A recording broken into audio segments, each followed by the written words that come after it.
The year is 1775. Can you imagine striking out with your family, leaving everything behind, not knowing exactly what you will find on the road ahead? You've not seen pictures, you've not seen a video, you've not even seen a painting of where you're headed to. But your friend Daniel Boone has convinced you to come along. The only thing that you know is that there is very possibly danger and that you will have to fight. This is Fort Boonesborough, located in Richmond, Kentucky. This event is the Siege of Fort Boonesborough, where they reenact a battle.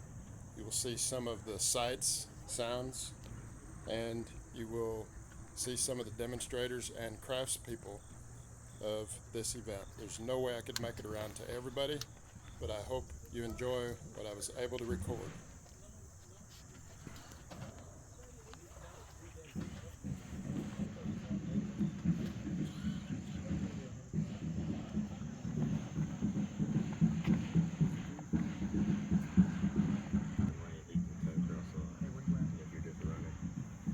Oh, I bet he was running. Yeah.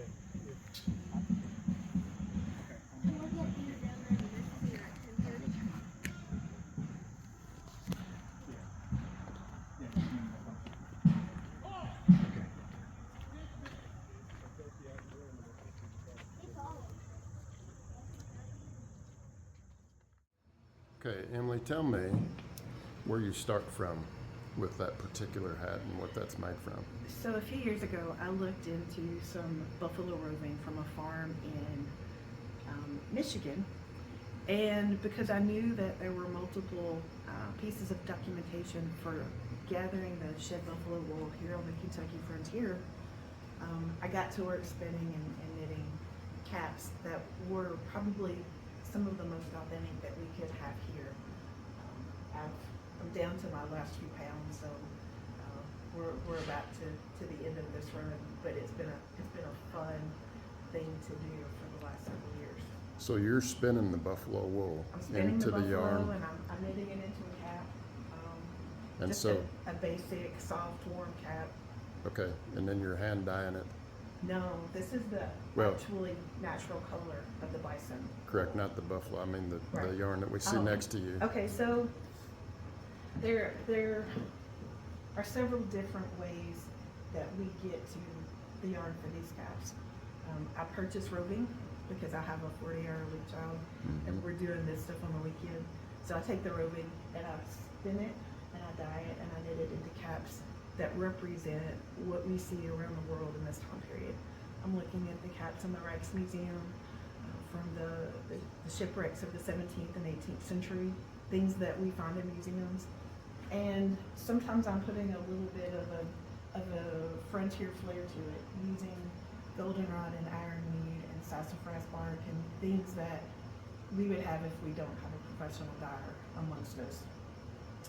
Sometimes I get offered fresh fleece from a sherry, like a few months ago at Martin Station, and so we pick that wool, we wash it, we card it, we spin that into a yarn, and then knit a hat from the beginning, go all the way through the process. Very nice. So then all of this here is yarn that you've knitted so that you can sell and other people can make hats from. Right, so these are merinos. This is the natural color of the wool. These are colored with madder. These are indigo. The greens are Osage orange, overdyed with indigo. The purples range from logwood and black, which is, I think, a little beetle. We have Osage orange and goldenrod in this one. And somewhere, probably some cochineal in here too. So I try to use all 18th century dyes. I try to change it up so we have lots of bright different colors, if that's what you're looking for. And then some of the browns and grays too, because some guys like those better.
years preserving history and sharing as much as he could to get living history events going again and inside the wonderful fort of Kentucky.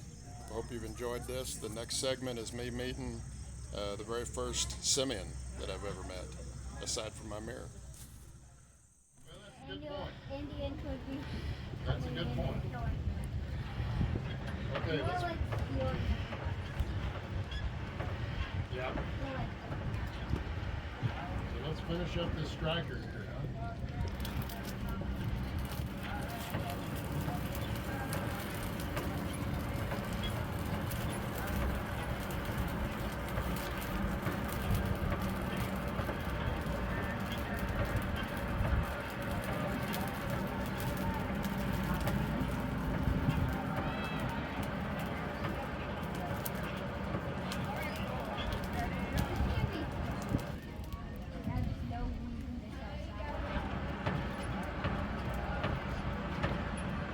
Making a foot strike. We just watched the beginning process, and the Indians interrupted us, so out of the way. All right, here we go.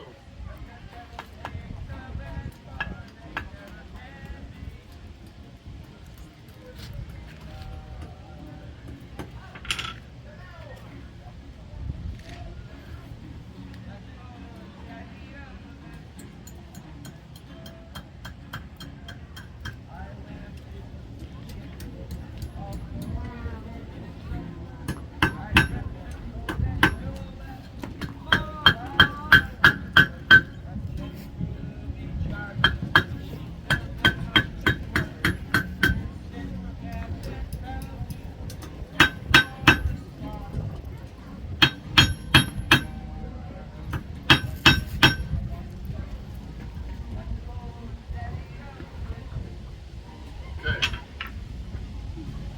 There it is, see it? All right, now it's still not hard enough to strike.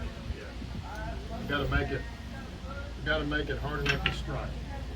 We're gonna heat it up one more time.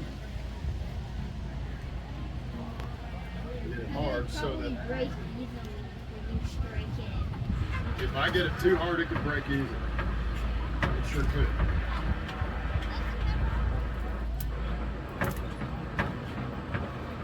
I think it's funny how in the reenactment, one gets shot very easily. I bet he'll never do that again. That was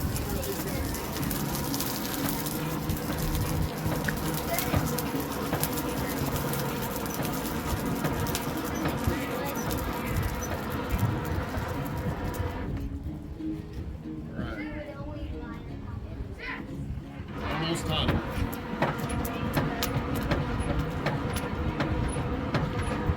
About 30 more seconds. Hang in there. Okay, see that?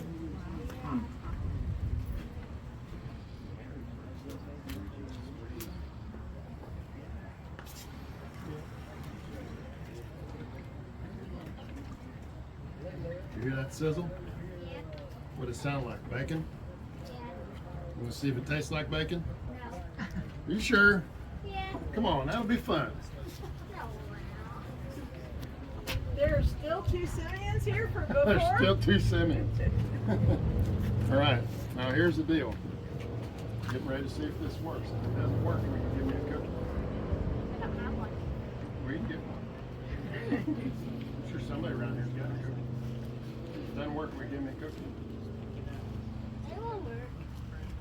Well, what if it doesn't? Will you give me a cookie? No. I don't have one. How about a handshake? Give me what? I'll give you a handshake. A handshake, okay. That'll work. It didn't work. I'm just kidding. Okay, ready?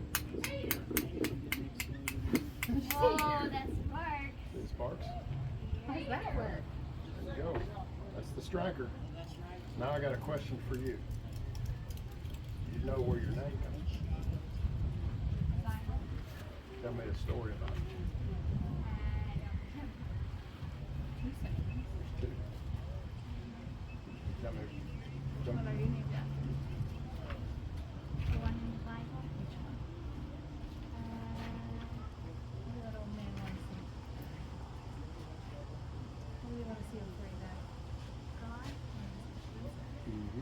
Jesus before we die, right?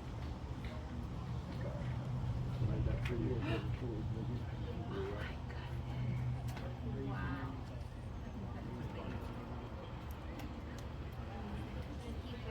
You're welcome.